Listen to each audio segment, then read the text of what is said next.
What's going on, everyone? So LeBron James recently on Mind the Game talked about how he really thinks that this Lakers roster is going to help him kind of ramp up over the course of the season. And I couldn't agree more. Right? Talked about on numerous occasions, from literally the moment we got Luka Doncic in particular. He is everything LeBron James needs at this stage of his career, as well as been screaming for the last few years. Guy that can take the pressure off of him, allow him to play more off ball, preserve and reserve himself better over the course of an 82-game season, so he's fresher, healthier, and ready to go come playoff time. I love Anthony Davis. Right? I still wish we had Anthony Davis. But one of the issues with Anthony Davis was him really taking the reins and being the guy for the Lakers and taking the pressure off of LeBron. How many times over the last few seasons have we seen LeBron have to put on the cape and go give us 30 plus just to have a chance to win? You got to think, before last season, since the bubble, we missed the playoffs entirely with LeBron and Anthony Davis. Then we were a play-in team, and then now, we're a 52-win team. But Luka Doncic was a big part of that. We are probably a play-in team again if we don't trade for Luka Doncic, because Anthony Davis was hurt. And Anthony Davis probably doesn't rush back to go help the Lakers if he rushed back because he was traded. And there was all the noise and all of that stuff. So Anthony Davis came back and rushed back from injury to show hey, I can be the guy, and ended up getting hurt again. He probably doesn't do that if he's on the Lakers. So Lakers are probably a play-in team again, or really close to it. They're probably not the 3 seed, that's for sure. Luka Doncic helped a ton at keeping us afloat because he came back from injury shortly after and was healthy the rest of the way, right? And then you look at Austin Reeves and Luka Doncic, those two guys, and the pressure that they would take off of LeBron. I've talked about LeBron James needs to be kind of the third guy. He'll never be the third guy.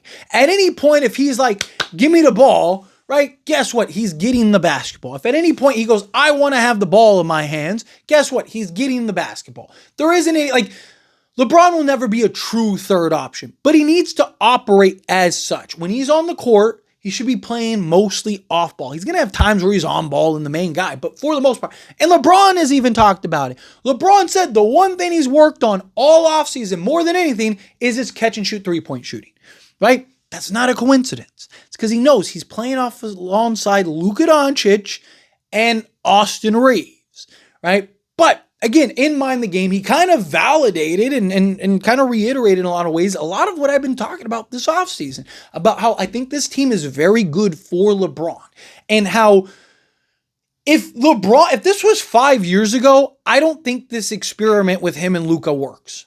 I don't. Because LeBron James was a lot higher usage, wanted to be on ball more, even though he said he didn't. Right? And even last year, he needs to be more off ball than he was even last year. And I saw a lot of people that go, he did. Luka came back and he played more off ball. His usage rate dropped 1%. 1%. His usage rate dropped. Right? Now, to be fair, Luka's went up, I think it was like 3 or 4% off the top of my head. But so again, that needs to drop like another 5%, right? To where Austin Reeves and Luka Doncic have the ball. LeBron James is buying more on the defense side. LeBron's going to go get his 20. He's too good of a player. He's too smart. He's too crafty. He's still going to have his moments where he just has those bursts where he goes and gets 6, 8 points. I mean, how many times have we seen LeBron at halftime have like 3 points? And then at the end of the game, you're like, LeBron dropped 25? Like he had 22 in the second half. And it's like, yep, that's what he did. Right? So again, last person I'm worried about is LeBron James. But I want to read what LeBron actually said, and then we'll kind of continue this conversation. So again, on Mind the Game podcast, LeBron James said, absolutely. When you have a dynamic, transcending player like Luka, when you have unbelievable complementary player in AR, Austin Reeves, some of the vets we got bringing in Marcus Smart, a championship pedigree guy, bringing in a DeAndre Ayton, been to the finals as well in Phoenix, and some of the other guys we got. Rui another year under his belt. Vando is back healthy. So we look forward to what we can accomplish. And like you said, me being 40 on the brink of 41, I don't have to rush myself to get 100% in October and November, and every month will ramp up, but I'm happy with where I'm at right now. So again, LeBron James has been dealing with that glute issue, right? He's not playing. He's expected to miss all the preseason. And he's talked about, right? Like, I don't have to rush to get back in October, like if I need to take an extra week off to start the season or whatever, I don't have to go rush, right?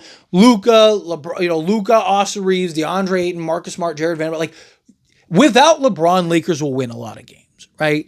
I don't think that they're a contender. I don't think that they, can win an NBA championship. I don't think that they'll be, a top 3 seed without LeBron.